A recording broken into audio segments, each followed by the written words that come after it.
அந்த சூலத்தினுடைய அந்த நுனி பகுதியை பார்த்திருக்கிறீர்களா? அது எப்படி இருக்கும்? நல்ல ஷார்ப்பா இருக்கும் இல்லையா? சென்டரா பார்த்தாலும் அதுலயும் ஒரு ஷார்ப் இருக்கும். இந்த ரெண்டு பக்கமும் இப்படி வளைந்து இருக்கும். அதுலயும் பார்த்தோம்னா அதுலயும் அந்த ஷார்ப்னஸ்ங்கிறது இருக்கும்.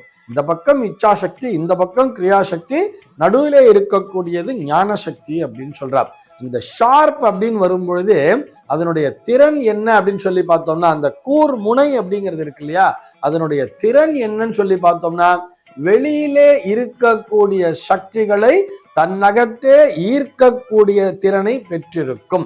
அப்படிதானே நம்ம பார்த்தோம்னா மேல இப்ப ஒரு கோவில்ல ஒரு கோபுரம் அமைச்சு அந்த கோபுரத்து மேல ஒரு கலசம் வைக்கிறான்னு சொல்லி பார்த்தோம்னா, அந்த கலசத்தினுடைய முனை பார்த்தோம்னா ஒரு ஷார்ப்பா இருக்கும் தெரியுமா?